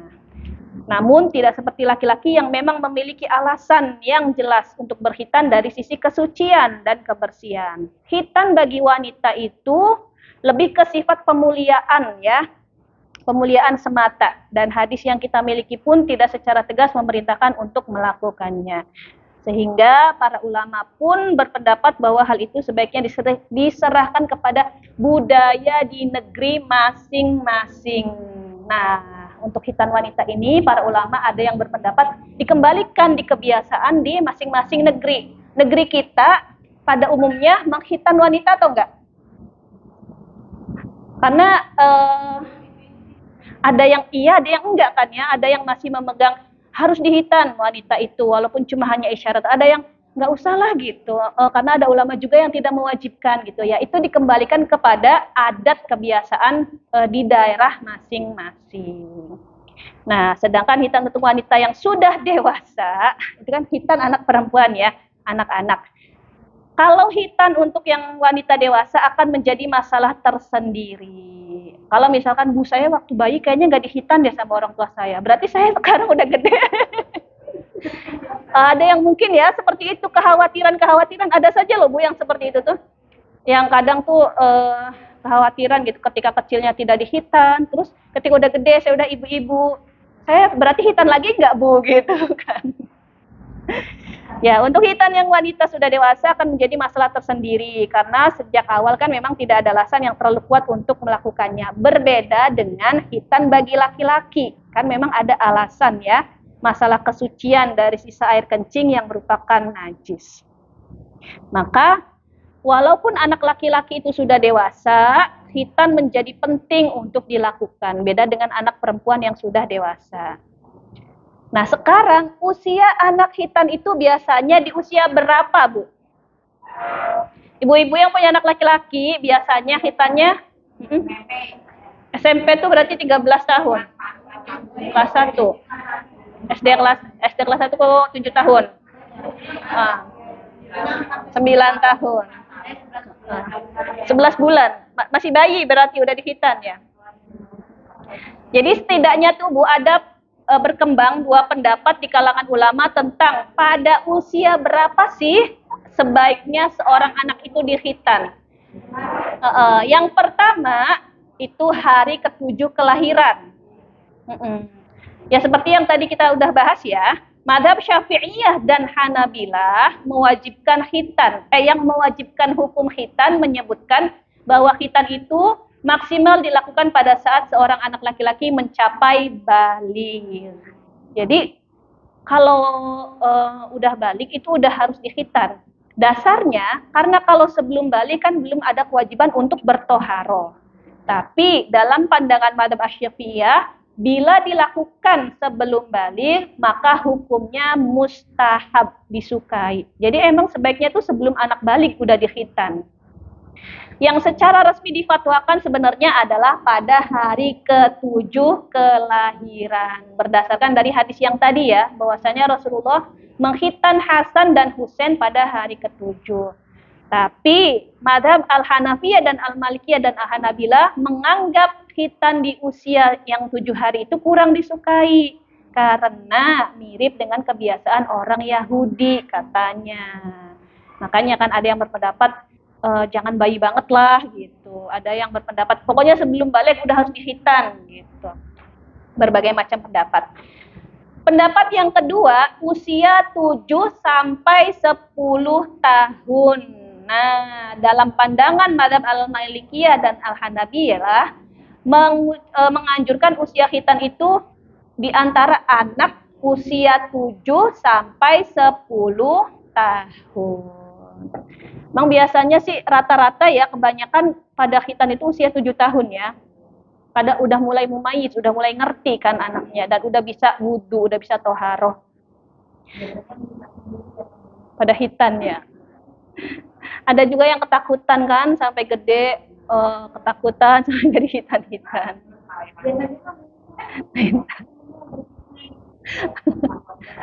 Allah ya. Oh dibujukin nanti dapat saweran banyak gitu ya. Tapi tahu nggak kalau sunat itu sakit? Karena anak saya dulu, cerita anak saya ya, saya kan anaknya 2 laki-laki. Waktu itu 2 tahun yang lalu kalau nggak salah di Hitan, anak yang pertama saya itu 7 tahun. Anak yang kedua itu masih 5 tahunan. Itu anak yang saya yang pertama itu ketika di Hitan kabur Bu. Sampai 2 kali kabur. Dia ketakutan sampai dokternya ngejar-ngejar 2 kali masuk keluar lagi kan orang tua nggak boleh ikutan jadi kami kan orang Indramayu tapi hitannya di Cirebon karena ada dokter yang terkenal yang jadi itu dengan metode hipnotis jadi si anak itu jadi kayak ditenangin gitu biar nggak kejer gitu biar nggak nangis gitu anak saya yang pertama justru kabur 2 kali iya karena anaknya udah ketakutan duluan kan, jadi mungkin hipnotisnya tidak berhasil. Sedangkan anak yang kedua yang kecil, dia malah langsung nurut. Jadi itu anak saya yang kecil, yang masih 4 tahun, mau 5 tahun itu justru yang udah selesai duluan hitannya. Anak saya yang pertama justru masih dikejar-kejar. Udah itu kan di kliniknya dokternya, kita kan antri ya Allah kita tuh antara pengen ketawa sambil kesel, soalnya kan antri sama yang lain banyak ya. Anak yang kedua ketika keluar tuh nangis. Jadi usia itu tidak menentukan kedewasaan ya. Cengeng ya Bu ya. Anak yang kedua malah lebih jagoan ya. Iya. Saya di Allah kalau keinget seperti itu ya hitannya anak pertama dan kedua. Jadi kan sengaja kita barengin biar sekalian repotnya gitu. Karena kan waktu itu bikin acara di kampung ya di acara kecil-kecilan tasyakuran hitan gitu. Ya itu sekalian hitanin 2 anak. Justru anak yang kedua yang gampang, anak yang pertama yang kabur-kaburan. Nah, usia menurut Madzhab Malikiyah dan Hanabilah menganjurkan usia khitan itu usia 7 sampai 10 tahun. Dasarnya karena Nabi mensyariatkan kepada para orang tua untuk mulai memerintahkan anak-anak untuk sholat di usia 7 tahun. Dan bila sudah berusia 10 tahun boleh dipukul. Maka di usia itulah idealnya seorang anak laki-laki dikhitan. Jadi pendapat yang kedua, berapa Bu idealnya usianya anak laki-laki dikhitan? 7 sampai 10 tahun. Itu ya. Kalau yang pendapat pertama kan hari ke-7 kelahiran. Kalau yang pendapat yang kedua idealnya 7 sampai 10 tahun. Nah, sekarang manfaat khitan. Apa saja Bu manfaatnya khitan itu? Khitan di luar urusan syariatnya sebenarnya itu punya banyak manfaat bagi laki-laki dan juga perempuan. Manfaat khitan bagi laki-laki, adalah menghilangkan kotoran beserta tempat kotoran itu berada yang biasanya terletak di bagian dalam dari kulit terluar. Apa tadi namanya? Kulfah atau kita biasanya bilangnya kuluf gitu. Itu berasal dari kata kulfah. Serta untuk menandakan bahwa seorang muslim telah memasuki kondisi dewasa. Itu manfaat khitan bagi laki-laki. Adapun manfaat khitan bagi wanita atau perempuan cukup banyak ya, masyarakat meyakini bahwa khitan pada wanita bisa menurunkan hasrat gitu ya. Ada yang menyebutkan seperti itu dan menjauhkannya dari perzinaan. Namun pada kasus nyatanya tidak ada hal tersebut yang terbukti benar. Karena pada dasarnya hal tersebut di atas hanya merupakan karangan semata. Nah, berdasarkan hasil pengamatan tersebut, hampir semua dokter menyatakan bahwa wanita tidak boleh melakukan sirkumsisi apapun alasannya. Namun, praktek sirkumsisi pada wanita telah ada pada Islam, seperti yang diterangkan di dalam hadis. Makanya kan tadi kan cuma kayak disayat sedikit aja, nggak sampai memotong banyak, beda dengan khitan laki-laki. Yang membedakan antara khitan pria dan wanita secara umum yaitu dari segi pembelajaran di bidang kedokteran, terdapat materi teknik khitan pria, tapi tidak demikian untuk khitan wanita. Iya, makanya ada kalau misalkan menemukan dokter yang berpendapat nggak ada Bu gitu, khitan wanita itu sebenarnya dalam dunia kedokteran, adanya khitan laki-laki. Sementara di sisi lain, bila juru khitannya adalah seorang ahli bedah atau profesional medis, diharapkan tidak akan ada kesulitan untuk melakukan kedua khitan, baik bagi laki-laki dan juga perempuan. Nah, sekarang khitan dan khitanan. Nah, kita kan di Indonesia biasanya tuh ada khitanan, pesta khitannya itu loh, apa sih walimahnya itu, tasyakurannya. Menghitan anak berbeda pengertiannya dengan mengadakan acara khitanan. Kalau menghitan anak hukumnya sunnah, sedangkan merayakan hajatan khitanan anak, hukumnya gimana Bu? Boleh nggak? Sunnah, wajib atau gimana? Kan ada tuh ya, misalkan nih saya menghitan anak saya, cuma khitan doang ke dokter, nggak ngadain acara. Boleh nggak kayak gitu? Kan ada yang kayak agak nyinyir gitu ya, khitanan kok nggak diraya-rayain gitu. Ada yang seperti itu kan? Nah gimana itu? Iya cuekin aja. Ya karena memang syariatnya pun ya cukup menghitan saja. Untuk mengadakan acara-acara itu hukumnya terpulang atau kembali kepada kondisi dan keadaan masing-masing. Jadi jangan misalkan kita yang melihat ada seorang ibu yang menghitan anaknya, tapi tidak mengadakan acara khitanan, lalu kita nyinyir, kenapa nggak diadain acara khitanan, nggak tasyakuran, nggak dirame-ramein. Ya karena memang mengadakan acaranya itu ya kembali kepada kemampuan masing-masing ya. Sehingga bisa saja hukumnya sunnah atau mubah. Jadi hukumnya itu cuma sunnah saja dan mubah boleh. Atau malah bisa jadi makruh dan haram. Bisa jadi mengadakan acara hitanannya itu bisa jadi makruh atau haram. Kenapa Bu? Makruh kalau memaksakan diri ya. Sebenarnya dia itu mungkin nggak ada dana untuk mengadakan. Tapi demi mengadakan pesta khitanan, pesta sunatan sampai ngutang. Iya. Ya kalau ngutangnya setelah itu balik modal ya. Tapi kalau enggak, kan kasihan kan? Nah, itu yang membuat menjadi makruh atau bahkan haram. Iya, yang sebenarnya hukum khitan itu sendiri sunnah, hukum menghitan anaknya itu sunnah atau wajib dalam mazhab Syafi'i, tetapi menjadi ya tadi makruh atau haram acaranya itu gitu karena terlalu memaksakan. Iya, kalau misalnya nggak ada dana, ya sudah. Yang penting kan kita sudah melaksanakan salah satu syariat gitu. Kadang kita itu terlalu melaksanakan karena apa? Ego dan gengsi. Karena nggak enak kalau ngadain acara, pasti gitu kan? Nggak enak kalau misalnya nggak tasyakuran. Ya nggak Bu. Padahal kita harus melihat kemampuan kita sendiri. Nah, selanjutnya tidak ada doa khusus untuk khitan. Kita tidak menemukan contoh doa khusus dari Rasulullah terkait urusan menghitan anak, juga upacara hajatan dan sejenisnya. Perkara ini dalam pandangan kami berada di luar ibadah ritual peribadatan. Ini masuknya ke dalam masalah muamalah. Jadi kayak doa khusus, terus perayaan khusus khitanan itu dalam pandangan madhab kita itu berada di luar ritual ibadah. Yang ritual ibadah itu adalah menghitan anaknya. Adapun doanya, tasyakurannya, hajatannya itu di luar ibadah, tapi muamalah. Mungkin sebagai bentuk tasyakur, rasa bersyukur kita sehingga mengundang saudara-saudara dan tetangga untuk berdoa bersama. Prinsipnya, meski nggak ada contoh dari Nabi, asalkan tidak ada batas atau larangan-larangan secara eksplisit yang disebutkan oleh nas, maka hukumnya dasarnya sebenarnya boleh-boleh saja, sampai muncul nanti hal-hal yang diharamkan seperti masalah pemborosan, ya tadi, maksiat, syirik, dan seterusnya.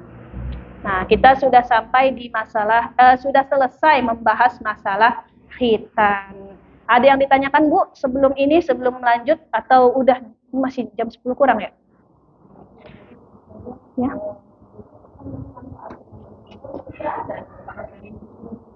Iya, jadi ada yang menyebutkan makanya nggak boleh menghitan perempuan itu terlalu banyak karena akan menurunkan hasratnya. Makanya kan tadi dalam segi kedokteran, iya, sensitivitas dan kepuasan ketika berhubungan seksual. Makanya kalau dalam dunia kedokteran itu nggak ada khitan wanita gitu. Mungkin salah satu manfaatnya itu adalah sebagai memuliakan wanita yang tadi disebutkan di dalam hadis tadi. Tapi manfaat secara khusus ya itu sebenarnya mungkin tidak ada ya, dari segi kemuliaannya saja. Kalau laki-laki kan udah jelas tadi ya, menghilangkan kotoran atau najis yang di kulfahnya tadi. Nah, itu Bu. Ya. Ada lagi Bu yang ditanyakan dari fitrah dan khitan tadi?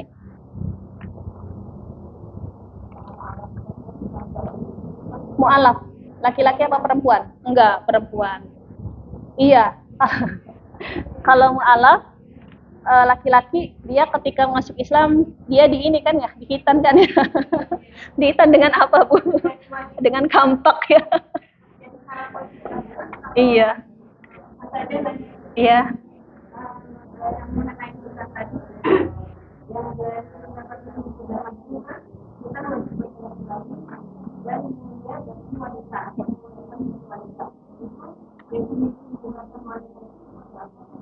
Ya sebagai kemuliaan karena mengikuti syariat gitu. Tapi kan para ulama itu kan juga berbeda pendapat bahwasanya ada yang berpendapat bahwasanya wanita tidak perlu dihitan. Dan bahkan laki-laki pun ada yang berpendapat sunnah dihitan itu tidak dan bukan kewajiban. Jadi ketika seorang wanita ingin melakukan hitan itu mulia baginya karena dia mengikuti syariat. Tapi hitannya pun tidak yang berlebihan, cuma kayak sebatas isyarat saja, bukan hitan seperti laki-laki yang benar-benar menghilangkan kulit bagian luar kemaluannya sebagai kemuliaan. Ya, ada lagi Bu?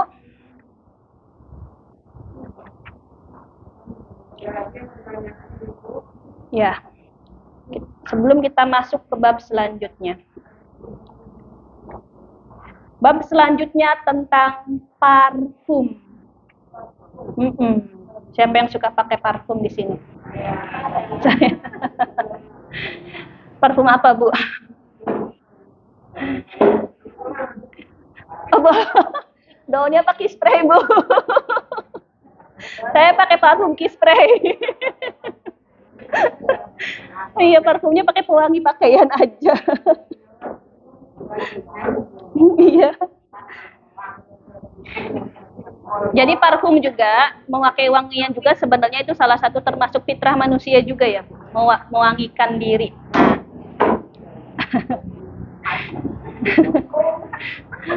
Ikut ngaji ya, Dek. Nah, parfum di dalam bahasa Arab disebut dengan itar.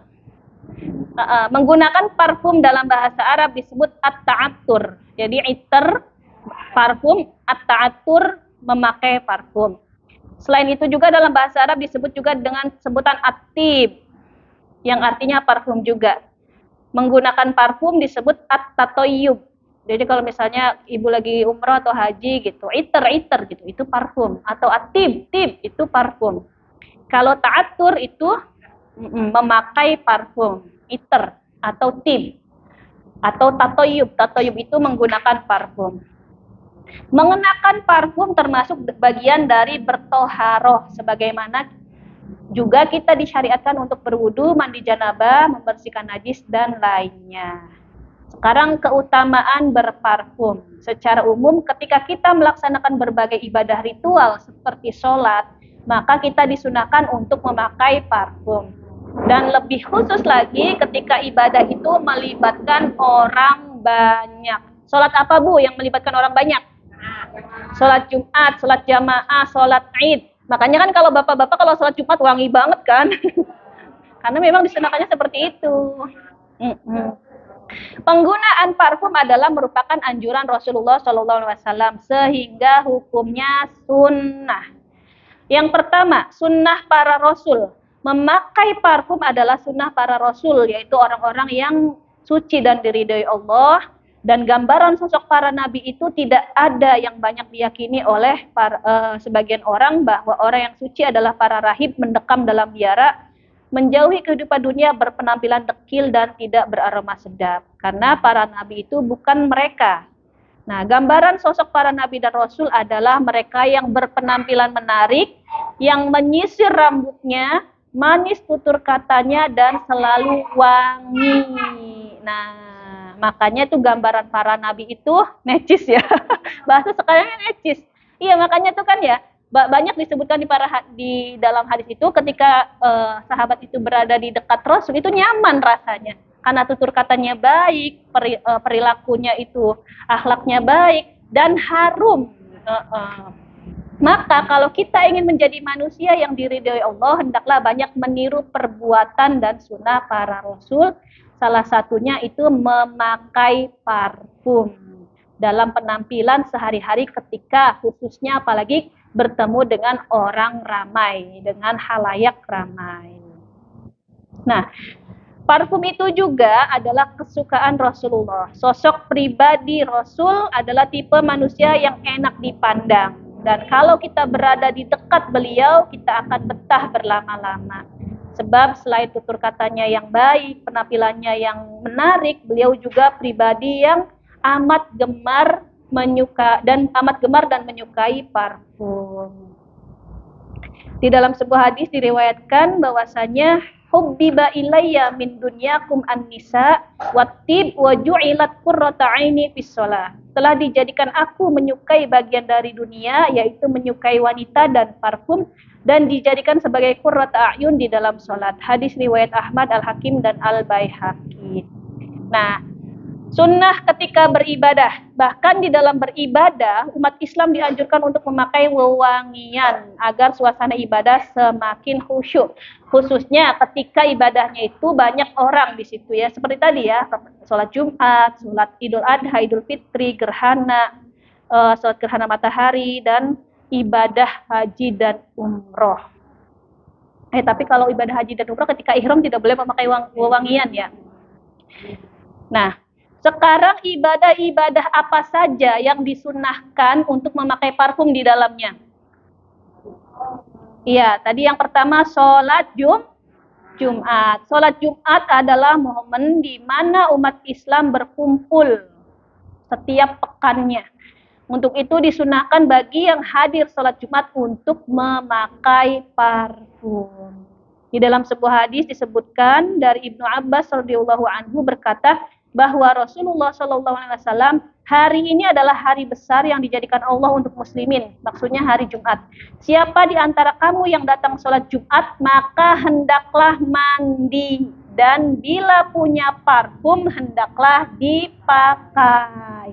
Dan hendaklah kalian bersiwak. Maka ya sunnah sebelum sholat Jumat itu selain mandi, juga memakai wewangian dan bersiwak. Nah, perbedaan syariat Islam dengan yang lainnya adalah dalam hal berparfum. Jadi sebagian agama di luar Islam memandang bahwa parfum itu ciri khas kesenangan dunia. Ya kan, karena kan berwangi-wangian gitu. Itu menurut di luar Islam. Sehingga para biksu dan pendeta itu tidak ada satupun yang mau memakai parfum. Beda dengan kita. Dengan kita orang muslim ketika Jumatan, coba bapak-bapak pada pakai parfum kan? Nah, dengan memakai parfum itu dengan alasan mendekatkan diri kepada Allah. Namun justru agama Islam punya pandangan sebaliknya dengan para pendeta dan biksu yang tidak mau memakai parfum karena mereka menganggap parfum itu adalah bagian dari kesenangan dunia gitu. Kalau dalam agama Islam malah sebaliknya, semakin ingin mendekatkan diri kepada Allah, malah seharusnya semakin wangi penampilannya. Nah, selain sholat Jumat, yang disunahkan untuk memakai parfum adalah sholat Idul Fitri dan Idul Adha. Kesamaan dari kenapa disunahkannya adalah sama-sama, karena di sholat itu dihadiri oleh orang banyak. Sehingga secara estetika, pergaulan sangat diutamakan agar orang-orang berpenampilan baik dan berbau wangi. Yang ketiga, memakai parfum disunahkan sebelum ihram. Sebelum ya Bu, jangan sesudah ya. Kalau sesudah nggak boleh. Memakai parfum saat berihram memang termasuk hal yang dilarang. Dan diancam pelakunya terkena denda atau dam. Tapi kalau menggunakannya parfum itu sebelum memulai ihram, maka hukumnya malah disunahin. Jadi misalnya nih ibu-ibu umroh atau haji. Sebelum ihram, boleh nggak pakai parfum? Malah disunahin, tapi ketika ihram malah nggak boleh. Salah satu larangan di dalam ihram ketika kita sudah berniat haji atau umroh adalah tidak boleh memakai wangian. Terus sekarang ada yang pernah nanya ke saya gini, terus gimana kita sabunan sama sampoan? Kan itu ada wangi-wanginya. Boleh nggak Bu? Nah, jadi sekarang itu sudah semakin modern Bu. Ada sampo dan sabun yang non-perfume. Nah, itu untuk lebih amannya, silahkan pakai yang itu. Kalau misalnya khawatir karena di dalam sampo dan sabun ada yang mengandung parfum. Kalau ada orang yang terlalu takut gitu ya, walaupun sebenarnya sabun dan sampo ada ulama yang memperbolehkan karena kan dia bukan parfum ya. Tapi ada yang untuk lebih berhati-hati cari sabun dan sampo yang non-perfume. Sekarang sudah banyak di pasaran. Iya, non perfume ada ya. Jangan nyebut merek tapi disebut. Iya, Wardah ada. Yang khusus ya Bu ya, yang non perfume untuk ketika haji dan umroh. Nah itu Bu, di endorse oleh Wardah. Iya, yang mau umroh haji silahkan beli sabun Wardah. Non perfume hubungi saya katanya. Nah itu ya ibadah-ibadah yang disunahkan memakai parfum. Nah sekarang ibadah yang dilarang memakai parfum yaitu ya ketika berihram. Memakai wewangian setelah ihram baik pada badan ataupun yang menempel dengannya di dalam sebuah riwayat bahwasanya wala talbisu minathiya bi syai'an massahu za'faron aw waros. Janganlah kalian mengenakan pakaian yang diberi parfum, baik parfum za'faron atau waras. Hadis riwayat Bukhari dan Muslim. Juga tidak boleh mencium bau minyak wangi atau menggunakan sabun yang wangi atau bercampur teh dengan air mawar dan sejenisnya. Ini bahkan disebutin di sini ya, sampai minum teh yang ada mawarnya itu kan wangi. Itu nggak boleh ketika ihram. Maka ya untuk lebih amannya hindarilah gitu. Daripada nanti kan melanggar ihram kita kena dam kan, kena denda. Boleh memakai wewangian setelah ihram sekalipun bekasnya masih ada setelah ihram. Tapi kalau misalnya nih sebelum kita niat haji atau umroh kita udah pakai parfum. Nah, habis itu kita berniat bekas wanginya itu masih nempel. Nah, itu enggak apa-apa. Nah, yang kedua wanita dan pria. Jadi yang pertama kan nggak boleh pakai parfum ketika berihram. Yang kedua wanita dan pria. Nah di sisi lain ada dampak negatif dari pemakaian parfum, terutama kalau dipakai oleh wanita. Sehingga bila dipakai secara berlebihan hasilnya akan menimbulkan fitnah. Makanya pernah dengar nggak Bu? Perempuan itu nggak boleh loh pakai parfum.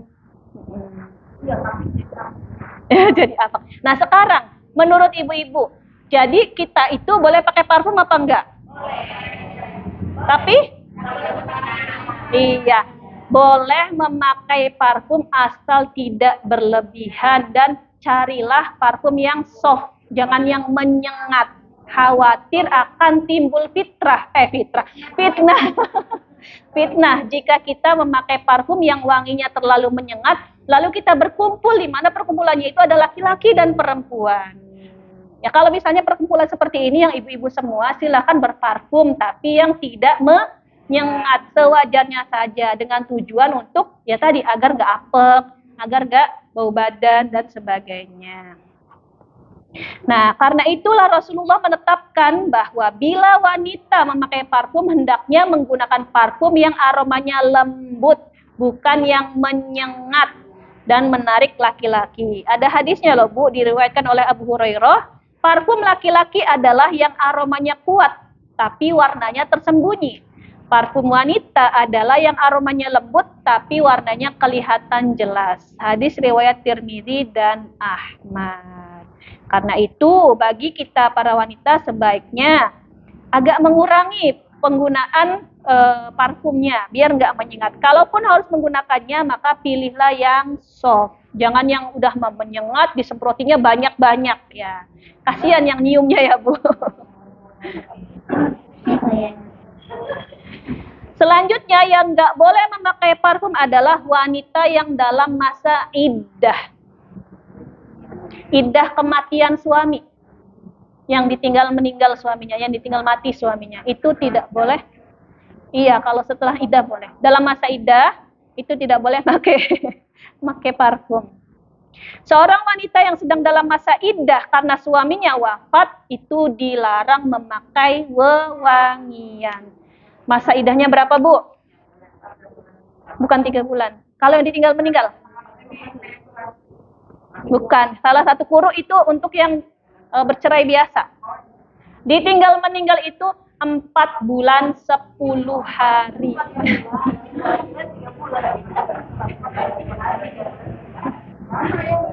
Iya. Iya.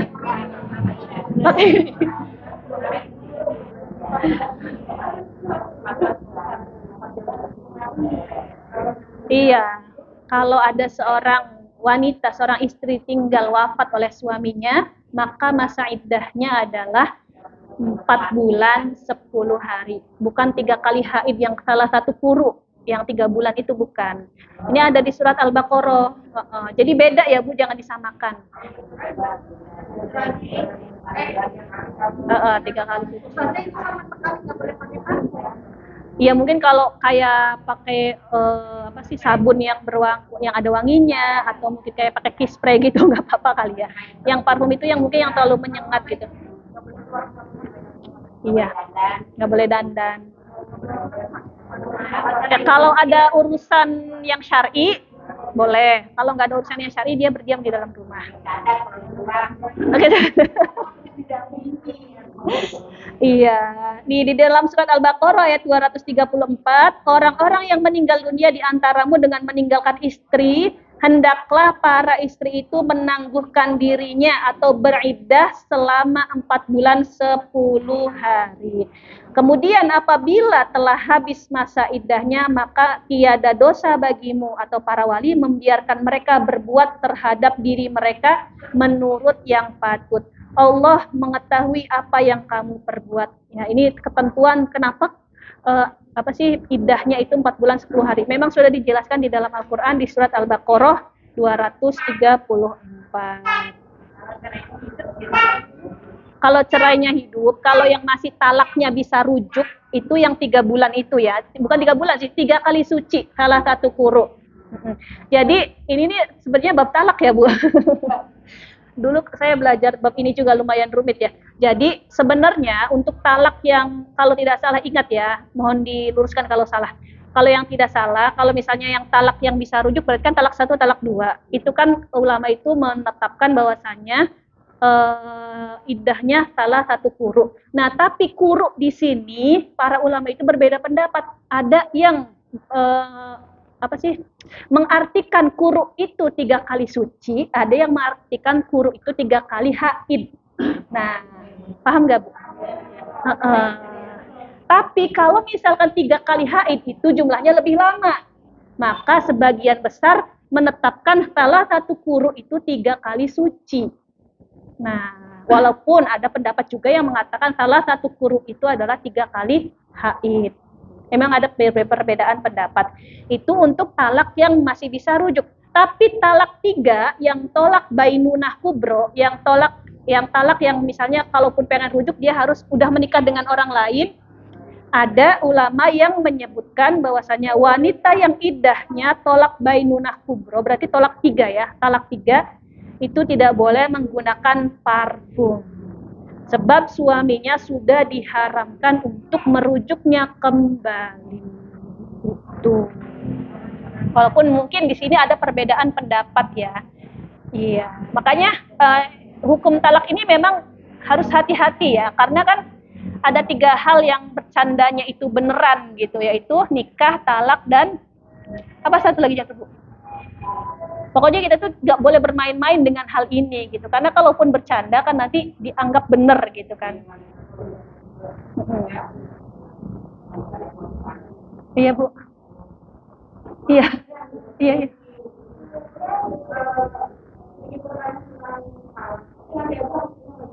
Nggak apa-apa. Mumpung udah belum ganti pembahasan. Waalaikumsalam warahmatullahi wabarakatuh.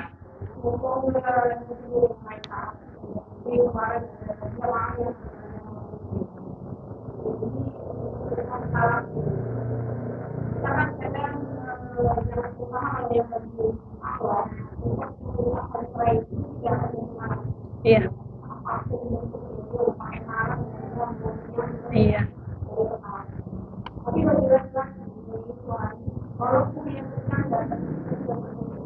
Iya. Iya, betul. Jadi ada suaminya ini juga mengalihkan talak sampai 2 kali. Oh. Dia satu-satu talak ini sebagai jadi dia berharap dia bisa merujuk lagi. Dia satu dari seorang talak, tapi memang laki-lakinya jatuh, dia infeksi. Nah, terakhir itu dia berangkat marah, keluar lagi tuh. Jadi kan kalau di situ udah pasti ya. Iya. Nah, orang yang jadi masalahnya akhirnya dia jadi tahu pengen rujuk. Kita kan awal dia mau itu. Iya. Tapi yang laki-laki masih dalam akhirnya berlaku dan pertimbangan bahwa itu belum pas. Yang pertama itu adalah jarak dari salah satu kedua ini di kantor dan suatu itu dalam kemudian salah akan memang dalam kira-kira ada yang bukan ini dia kemudian daripada keluaran terus kemudian dia tahun berikutnya keluar lagi apakah itu dibutuhkan berikutnya atau baru lagi akhirnya kita telah lagi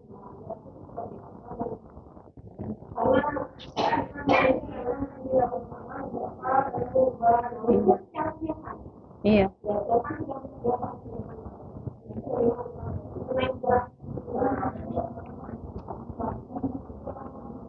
Seingat saya ya. Jadi dulu tuh saya ada pelajaran namanya ahwal syahsiyah ketika di Al-Azhar itu membahas tentang tentang ahwal syahsiyah itu apa ya, keadaan manusia gitu ya, tentang bab talak itu. Untuk yang seperti itu, kalau seingat saya ya, tolong ingatkan kalau misalkan saya salah. Itu tetap dihitung.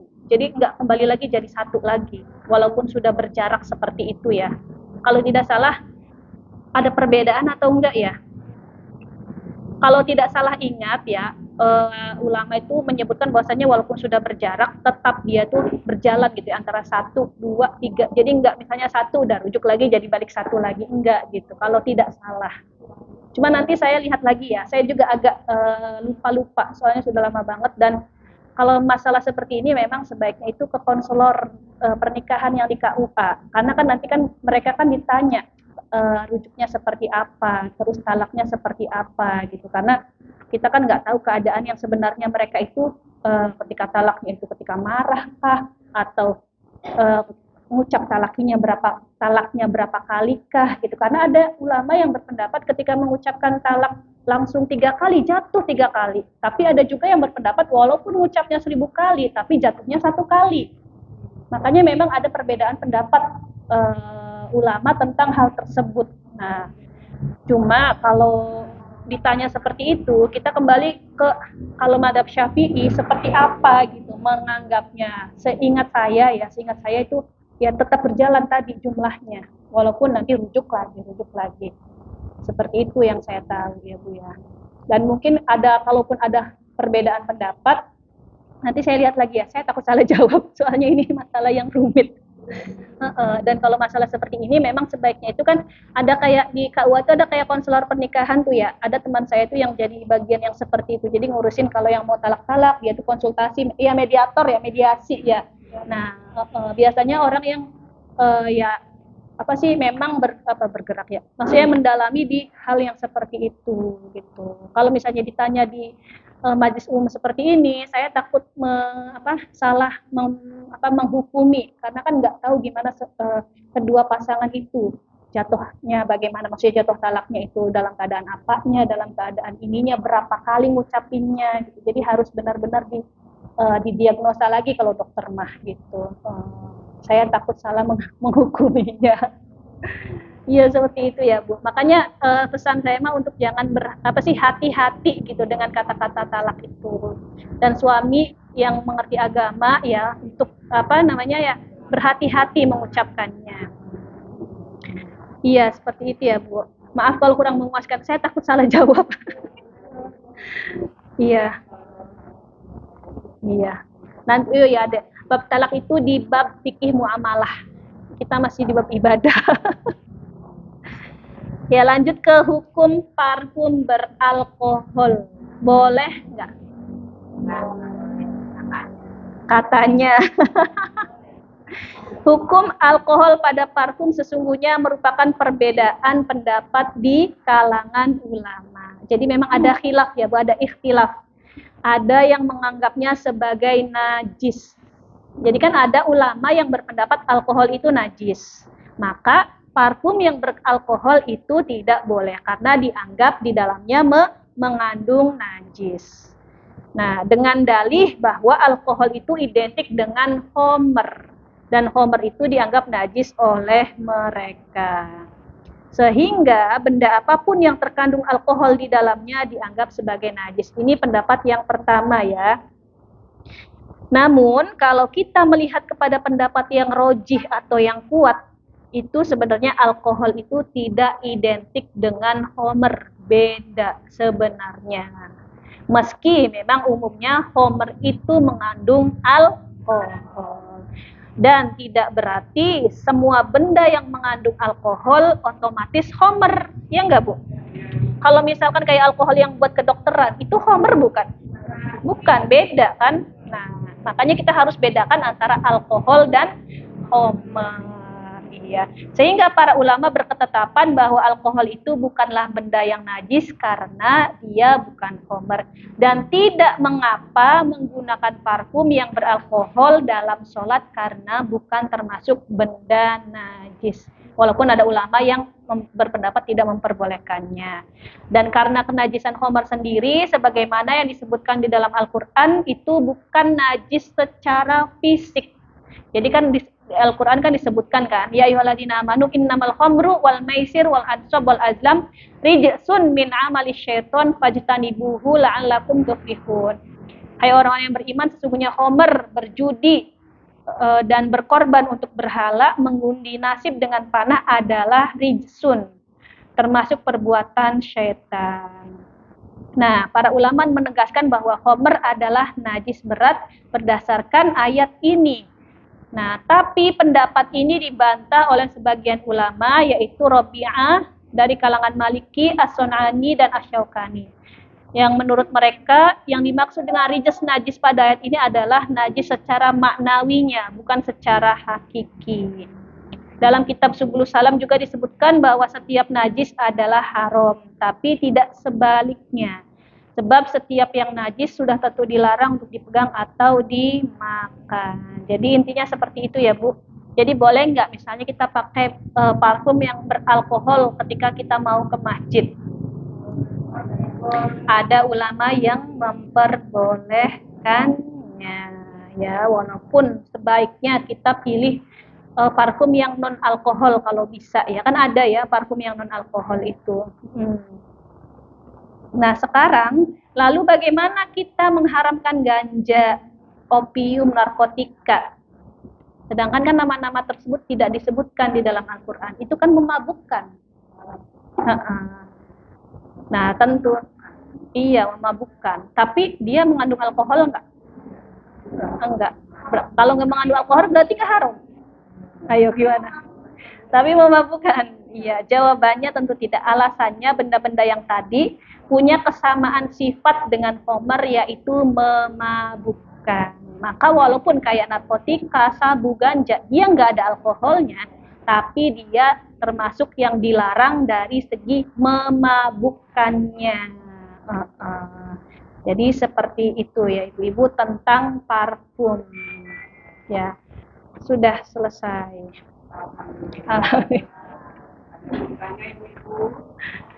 Iya, ini kita sudah selesai di bab toharoh ya. Sudah toharoh sudah selesai. Iya silakan Bu.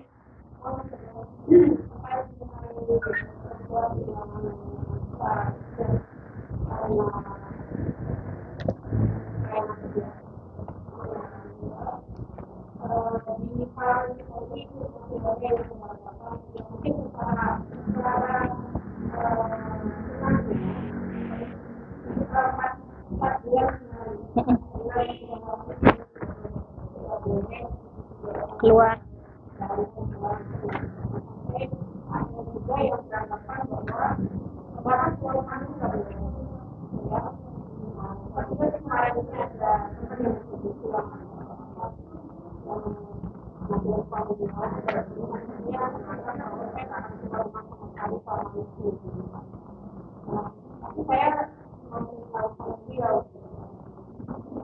Kalau secara bicara material yang lain di Iya betul. Udah ditanggung ya. Iya.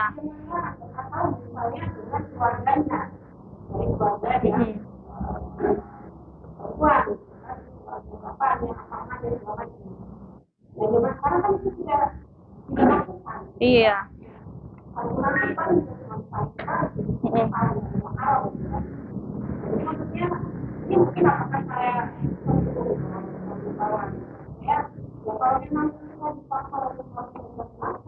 Iya. Iya betul.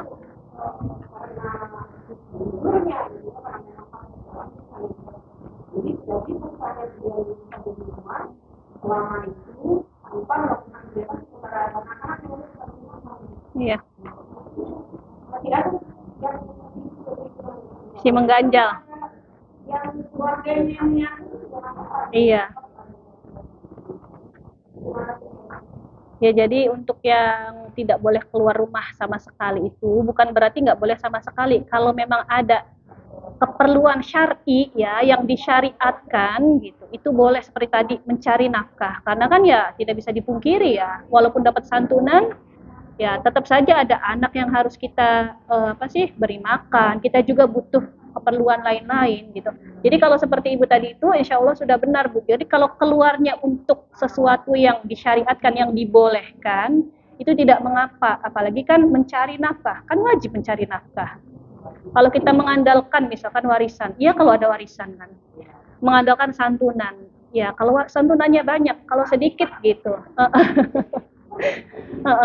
Jadi sebenarnya tidak mengapa, tapi juga tentu dengan ya memperhatikan batas-batas ya tadi tidak boleh berdandan, ya harus ya iya meninggalkan parfum, wangian gitu. Keluarnya pun dengan alasan yang kuat yang disyariatkan, yang diperbolehkan, yang udzur syar'i gitu. Bukan yang keluar untuk jalan-jalan, ke mall, healing-healing yang tidak seperti itu gitu ya. Ditahan dululah gitu untuk yang selain itu. Tapi kalaupun ada keperluan yang memang benar-benar harus keluar, misalkan dia harus berobat, sedangkan dia berpendapat nggak boleh keluar sama sekali, ya bagaimana? Jadi memang kalau yang seperti itu selama ada udzur yang disyariatkan, yang diperbolehkan silahkan. Yang tidak boleh itu kalau keluar itu tanpa ada udzur syar'i gitu. Jadi memang betul Bu, seperti itu. Seperti yang Ibu pendapatkan kepada teman Ibu ya, betul seperti itu. Karena kalaupun dipaksa untuk berdiam di dalam rumah pun, ya itu justru membahayakan dia kan gitu. Dia tidak ada pemasukan, dia tidak bisa mencari nafkah dan sebagainya gitu. Iya kan? Iya, wallahu a'lam bishawab. Ya ada lagi Bu, ibu-ibu. Ibu ada pertanyaan lagi kalau di YouTube kajiannya. Ya Ibu apa? Ya Arab.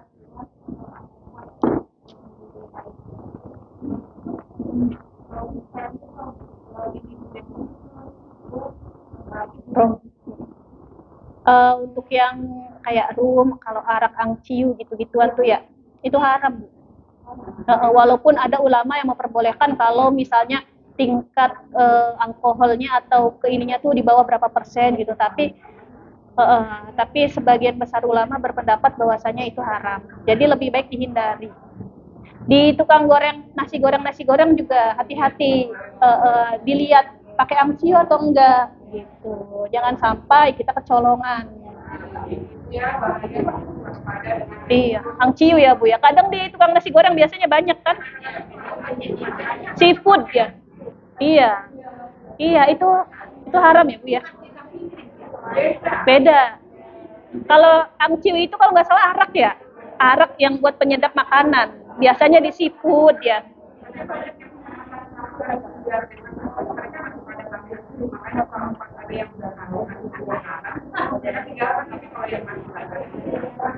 Iya, makanya kita harus sosialisasikan bahwasanya angciu itu haram loh. Udah tahu apa sih? Ya, kita yang sudah tahu menghindari dan mengingatkan yang lain yang belum tahu. Yang rum-rum juga itu di kue-kue, rum itu juga haram. Walaupun ada sekarang itu rum yang halal katanya ya. Ya saya kurang tahu juga itu gimana prosesnya sehingga bisa menjadi halal itu. Makanya hati-hati ya Ibu untuk kehalalan makanan seperti itu.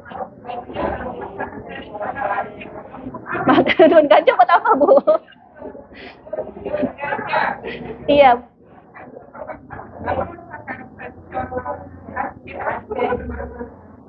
Oh, ada yang dikasih daun ganja. Dia memabukkan nggak?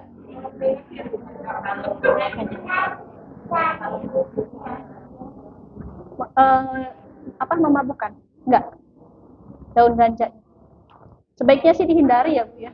Walaupun mungkin ada yang memperbolehkan karena nggak memabukkan. Tapi kan ganja itu kayak termasuk bagian dari narkotik kan ya? Iya nggak sih ganja? Apa mungkin mirip kali Bu? Bilangnya daun ganja buat masak. Oh saya baru dengar malah daun ganja buat masak. Yang penting enak tapi nggak ngeliatin keiniannya ya, kehalalannya. Ganja itu kayak jadi ibaratnya kayak Oh. Jadi kayak buat wanginya. Oh gitu. Saya baru dengar malah daun ganja buat masak. Ternyata ada emang seperti itu. Iya, mirip daun pepaya. Iya.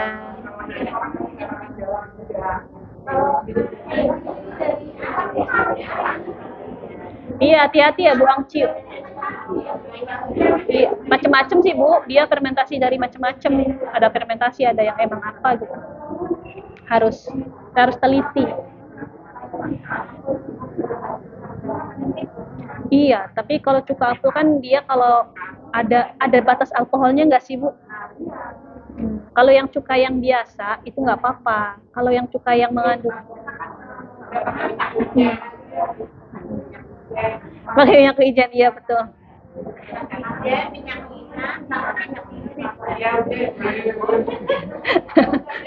Ya udah, mari kita tutup dengan alhamdulillah, alhamdulillah, dan doa kafaratul majlis. Subhanakallahumma wa bihamdika asyhadu an la ilaha illa anta astaghfiruka wa atubu ilaik. Langsung aja Ibu ya. Ya Allahumma anfa'na bima